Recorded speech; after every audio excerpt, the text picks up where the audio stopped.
Okay.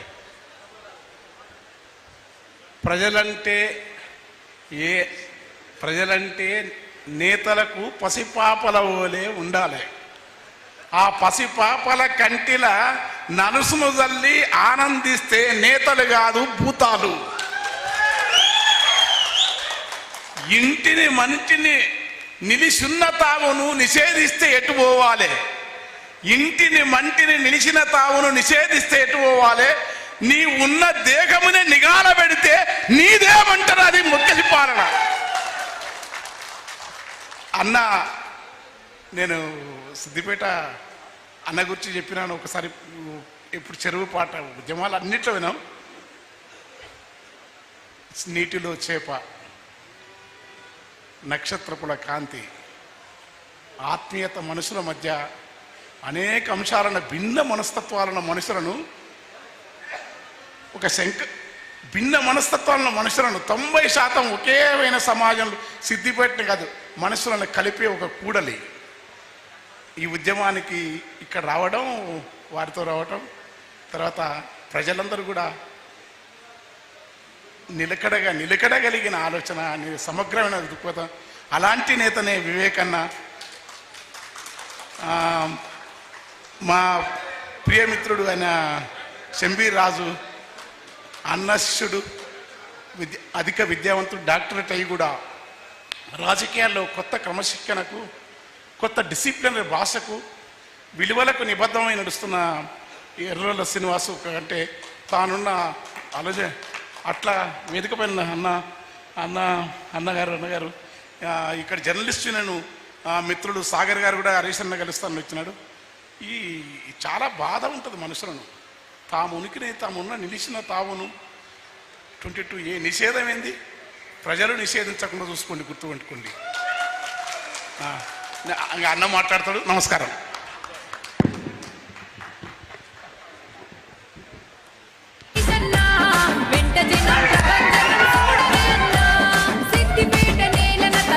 ఆకలి అవుతుందా? లేలే, ఒకటైంది కదా.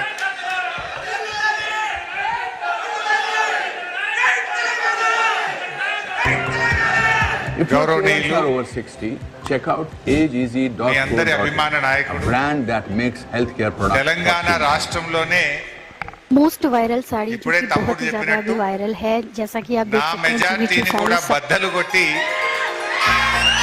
అత్యధిక మెజారిటీతో గెలుపొందినటువంటి మీ ప్రేమను చూరగొన్నటువంటి సీనియర్ శాసనసభ్యులు, అసెంబ్లీలో బీఆర్ఎస్ పార్టీ విప్పుగా వ్యవహరిస్తున్నటువంటి వివేక్ గౌడ్ గారికి,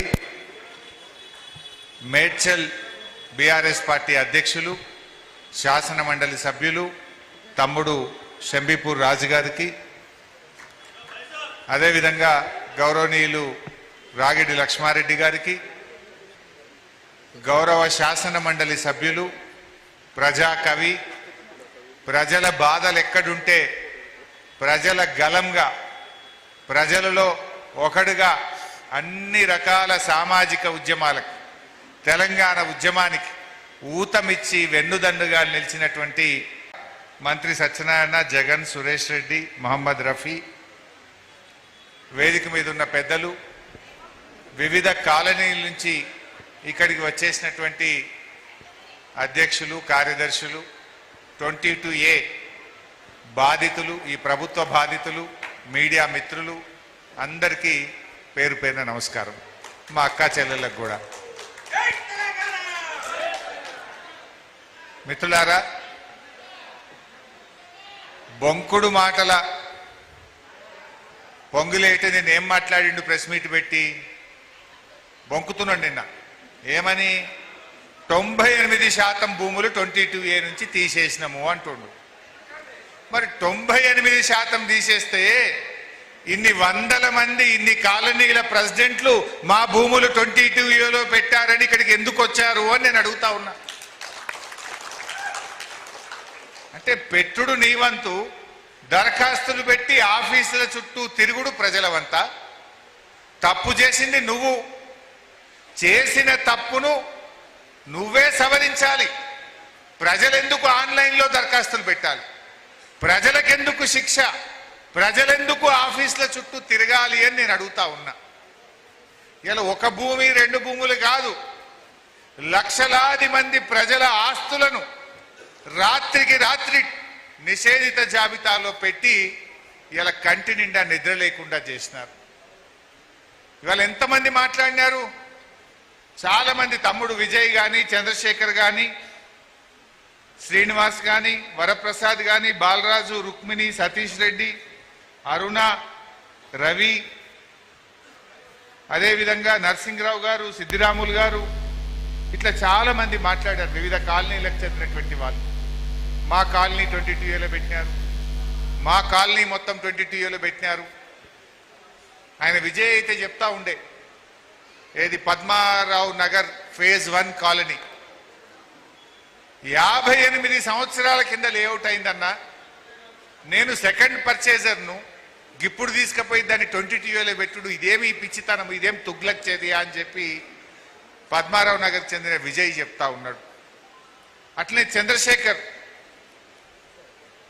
స్ప్రింగ్ ఫీల్డ్ కాలనీ కానీ, అదేవిధంగా నిజాంపేటకి సంబంధించి 1950లో మా ఈ పట్టా భూములు, దాన్ని తీసుకుపోయి ఇప్పుడు 22Aలో పెట్టినారు అని చెప్తా ఉన్నారు. చంద్రశేఖర్ ఇంకో మాట చెప్పిండు. Chandrashekar Mudiraj spring field colony మహబూబ్ నగర్కి చెందిన ఒక కాంగ్రెస్ పార్టీ ఎమ్మెల్యే విల్లాకు 30,000, ప్లాటుకు 30,000 కలెక్ట్ చేస్తున్నాడు. ఆ పైసలు తీసుకపోతేనే గవర్నమెంట్లో పని అవుతుంది అని చెప్పి ఏజెంట్లు తిరుగుతున్నారన్న అని చెప్తున్నాడు. అంటే 22Aలో వెట్టుడు, ముఖ్యమంత్రి గారి, పొంగిలేటి గారి ఏజెంట్లు ఇవాళ తిరుగుతున్నారు కాలనీల మీద పడి, గ్రామాల మీద పడి, మీరు డబ్బులు ఇయ్యండి, మీది 22Aకి తీసేస్తాము అంటున్నారు. నిన్న ఒక ఆయన తెలంగాణ భవన్కి వచ్చిండు, అమీన్పూర్ అనుకుంటా. మా భూమి ఎందుకు 22Aలో పెట్టిండ్రు అని ఎంఆర్ఓ దగ్గర పోయిండట. మాకు తెలియదు, ఆర్డీఓని అడుగుపోన్నాడట. ఆర్డీఓ దగ్గర పోయిండట. నాకు తెలియదు, కలెక్టర్ని అడుగుపోన్నాడట. కలెక్టర్ దగ్గర పోయిండట. ఇది నేను కాదు, గవర్నమెంట్ నిర్ణయం తీసుకున్నది, గవర్నమెంట్ని అడుగుపో అన్నాడట. బయటకు వచ్చినాక ఓ బ్రోకర్ కలిసిండట. ఇక చూడుబాయి, ఒట్టిగా తీసేస్తారా? బర్రె పాలు ఉత్తగిస్తుంది, ఆ సొప్పేస్తేనే పాలు ఇస్తుంది, గదేందో చూసుకోపో అంటుండట. అంటే ఈ 22A వెనుక ఉన్న కథ ఏంటంటే కమిషన్లు దొబ్బుడు. ఇలా కేసీఆర్ గారు ముఖ్యమంత్రిగా ఉంటే ప్రజలు కేంద్రంగా కేసీఆర్ గారు పరిపాలన చేసినారు. ప్రజలకు ఏం కావాలి? మంచినీళ్ళు కావాలి, నిరంతరాయంగా కరెంటు కావాలి, ఆడపిల్ల పెళ్లికి కళ్యాణ లక్ష్మి కావాలి, బిడ్డ కాన్పుకు పోతే కేసీఆర్ కిట్ కావాలి, పిల్లలు చదువుకోవడానికి గురుకుల పాఠశాలలు కావాలి, ఫీజు రియంబర్స్మెంట్ పథకం కావాలి. పేదలు పరేషాన్ అవుతున్నారు అంటే 58, 59 జీవో తెచ్చి వాళ్ళను పట్టాలిచ్చి వాళ్ళను ఒక ఇంటి వాళ్ళని చేసే ప్రయత్నం చేసిండు కేసీఆర్. హైదరాబాద్ బ్రాండ్ ఇమేజ్ పెంచిండు కేసీఆర్. తెలంగాణ గౌరవం పెంచిండు కేసీఆర్. రైతులకు సాగునీరు ఇచ్చిండు, 24 గంటల కరెంట్ ఇచ్చిండు, పండిన పంట కొని రైతుల కన్నీళ్లు దుడిచిండు కేసీఆర్. ప్రజలకేం కావాలో కేసీఆర్ గారు ప్రజలు కేంద్రంగా పరిపాలన సాగించింది కేసీఆర్. కానీ రేవంత్ రెడ్డి భూములు కేంద్రంగా పరిపాలన చేస్తున్నాడు. 7 కమిషన్లు వస్తాయి. ఎందుకంటే రేవంత్ రెడ్డి వెనకటే చెప్తుండే, నాకు రియల్ ఎస్టేట్ బాగా తెలుసు, నేను రియల్ ఎస్టేట్ వ్యాపారిని. మరి నీకు రియల్ ఎస్టేట్ బాగా తెలిస్తే ప్రజల కష్టాలు తొలగిస్తావా, ప్రజలను పీల్చి పిప్పి చేస్తావా? ఇలా ఏం జరుగుతుంది రాష్ట్రంలో? గవర్నమెంట్ భూములు ఎక్కడన్నా హుడా భూములో, హెచ్ఎండిఏ భూములో, టీజీఐసి భూములో, హౌసింగ్ బోర్డు భూములో ఉంటే గజాలు కూడా పారేస్తుంది, పార్కులు కూడా అమ్ముతున్నాడు. మొన్న కూకట్పల్లి హౌసింగ్ బోర్డులో 1000 గజాల ప్లాట్, ఆడ మంచి పార్క్ ఉన్నది, పిల్లలు పొద్దున్నే వాకింగ్ చేస్తారు, పిల్లలు ఆడుకుంటారు, పెద్దలు వాకింగ్ చేస్తారు. 1000 గజాల పార్కును కూడా అమ్మడానికి పెట్టింది. దరఖాస్తులు ఇచ్చిండ్రు, కాగితాలు ఇచ్చిండ్రు, ఆఫీసుల చుట్టూ తిరిగితే లేలే అమ్ముడే అంటాడు. లాస్ట్కు ఆ కాలనీ వాళ్ళందరూ హైకోర్టుకు పోతే పార్కును ఎట్లా అమ్ముతావని రేవంత్ రెడ్డి ప్రభుత్వానికి మొట్టికాయలేసి ఆ హైకోర్టు స్టే ఇస్తే ఇలా పార్కు మిగిలింది. అంటే భూములు అమ్ముడు. అంటే భూములు కేంద్రంగా పాలన చేస్తున్న రేవంత్ ఏం చేస్తున్నాడు? భూములమ్ముడు, పార్కులమ్ముడు, ప్లాట్లమ్ముడు. రేపటికి ఎప్పుడైనా గుడి కట్టాలంటే భూమి ఉండదు, బడి కట్టాలంటే భూమి ఉండదు, స్కూల్కి భూమి ఉండదు, శ్మశాన వాటికకు జాగు ఉండదు. మొత్తం గవర్నమెంట్ భూములను ఎక్కడ పడితే అక్కడ అమ్మి పారేస్తా ఉన్నాడు. రేపు ప్రజలు ఉన్నారు కదా, జనాభా పెరుగుతున్న ఈ హైదరాబాద్కు ఓ వాటర్ ట్యాంక్ కట్టాలి, ఓ దవాఖానా కట్టాలి, ఓ పార్కు కట్టాలి, పిల్లలకు ఒక గుడి కట్టాలి, బడి కట్టాలంటే ఉన్న జాగాలు అమ్మితే ఎట్లా ఇప్పుడు జరుగుతుంది? బొందలగడ్డకు కూడా